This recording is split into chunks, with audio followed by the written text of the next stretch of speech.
औरत का फैसला। नैतिक मूल्यों से ये कहानी भले ही आपको इंसाफ करती ना दिखे, लेकिन जिम्मेदारियों की नजर से देखेंगे तो शायद कुछ समझ में आए। ये क्या है बहू, सुबह से घर का काम करती रहती है, फिर ऑफिस जाती है और बच्चों में लगी रहती है। अरे ऑफिस क्यों नहीं छोड़ देती, या फिर घर के लिए कोई नौकरानी रख ले। कैसी बात कर रही है माँ?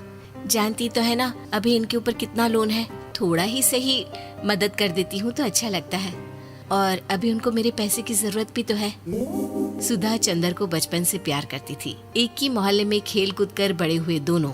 जहाँ सुधा संपन्न परिवार से थी तो वहीं चंदर का परिवार आर्थिक परेशानियों से जूझता ही रहा। लेकिन सुधा की जिद के आगे किसी की नहीं चली। सुधा, कल ऑफिस जल्दी जाना है और 2 दिन के लिए गुजरात ऑफिस के काम से भी जाना होगा। अरे कैसी बात कर रहा है बेटा, बहू को अगले महीने बच्चा होने वाला है, इस वक्त तो उसके साथ रहे। अरे कोई बात नहीं ना माँ, उनको जरूरी काम होगा, वरना मेरा चंदर ऐसे वक्त में मुझे छोड़कर कभी नहीं जाता। चंदर सुबह घर से निकलता तो आधी रात को घर में घुसता, वो भी शराब के नशे में। चंदर की माँ उसे खूब समझाती। अरे माँ, देख रही हो ना कितना कर्जा है सर पर, काम करना पड़ता है। दिन रात काम नहीं करूंगा तो घर कैसे चलेगा। अरे लेकिन बहू को भी तो देख लिया कर, इस हालत में भी घर का बाहर का सारा काम करती है। चंदर तो जैसे माँ की बात सुनकर भी अनसुना कर देता है। ऑफिस के बाद चंदर का फोन माँ के पास आता है। माँ, वो ऑफिस के काम से आज रात के लिए पास के शहर के ऑफिस जाना पड़ रहा है, कल सुबह आ जाऊंगा। सुधा रात को कमरे में सो रही होती है कि उसके पेट में दर्द होता है। सुधा चंदर को वीडियो कॉल करती है। इनको फोन कर लो, शायद कुछ आराम मिले। लेकिन 10 बार फोन करने पर भी वो सुधा का फोन नहीं उठाता। ऑफिस के काम से गए हैं, हो सकता है बिजी हो। कितनी मेहनत कर रहे हैं हम लोगों के लिए। सुधा सो तो जाती है, लेकिन अकेले उसे कमरे में डर लगता है। अगले रोज चंदर घर आता है, जहाँ सुधा ऑफिस जाने के लिए तैयार हो रही थी। तुम आज भी ऑफिस जाओगे? कल रात भर तो ड्यूटी की है, थक जाओगे, छुट्टी ले लो ना। अरे नहीं, कैसी बात कर रही हो, ये तो पॉसिबल ही नहीं है। अच्छा रुको, मैं जल्दी से तुम्हारा खाना और नाश्ता बना देती हूँ। बेचारी सुधा ऑफिस जाना छोड़कर लग जाती है पति के लिए खाना बनाने, उसके कपड़े प्रेस करने और जरूरत का सामान मुहैया कराने के लिए। हो सके तो रात की ड्यूटी मत लिया करो ना, मुझे बहुत डर लगता है। अरे यार क्या है, तुम तो ऐसे बिहेव कर रही हो कि तुम ही अकेली हो जिसे बच्चा होने वाला है। इतने लोगों के पति जो काम के सिलसिले में बाहर होते हैं, उनका क्या? सुधा को चंदर के मुंह से ये बातें अजीब लगती है। अरे हुआ क्या है तुमको? पहले तो तुम मेरा कितना ख्याल रखते थे, मेरे पास रहते थे, मेरी दवा से लेकर खाने पीने तक का सारा ख्याल। और अब इस बार तो तुम एक दफा भी मेरे साथ डॉक्टर के पास नहीं आए, क्यों? अरे पागल हो गई हो क्या? पागल वाली बात कर रही हो।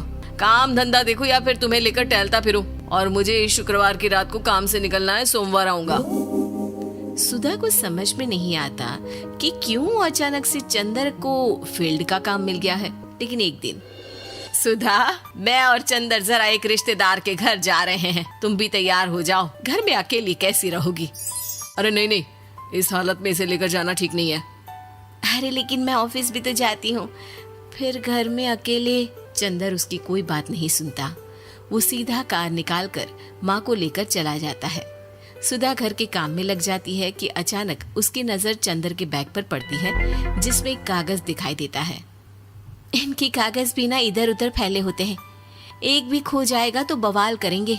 लेकिन जैसे ही सुधा वो कागज खोलकर देखती है तो वो सदमे में आ जाती है। दरअसल वो कागज नहीं, बल्कि चंदर और उसके ऑफिस में काम करने वाली लड़की चांदनी की गोवा की टिकट होती है। सुधा चंदर के बैग को खोलकर देखती है तो उसे होटल के बिल से लेकर महंगे गिफ्ट्स और दूसरे शहरों के टिकट मिलते हैं। सुधा को समझते देर नहीं लगती कि उसका पति किसी और लड़की के साथ है। चंदर के आने पर सुधा उससे बात करती है। अरे नहीं, ऐसा कुछ नहीं है, तुमको गलतफहमी हो गई है।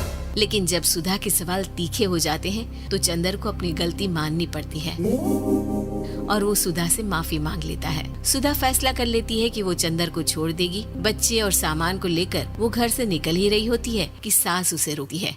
कहाँ जाएगी बेटा, रुक जा। चंदर को सुधा का जाना खल नहीं रहा था। वो झूठे मुंह भी उसे रोकने की कोशिश ही नहीं कर रहा था। सुधा चंदर को देखती है और मायके चली जाती है। मायके में माँ कहती है, अरे ऐसे कैसे घर छोड़कर आ गई? कौन सा चंदर तुझे छोड़ रहा था? माफी तो मांग ली थी ना। देखो बेटा, बेटी डोली में जाती है और अर्थी में ही निकलती है। पर पापा, मेरा आत्मसम्मान, उसका क्या? आपने मुझे पढ़ाया लिखाया है, इस लायक बनाया कि मैं खुद का खर्चा उठा सकूं, बेटी को पढ़ा सकूं, एक अच्छा जीवन पाऊं।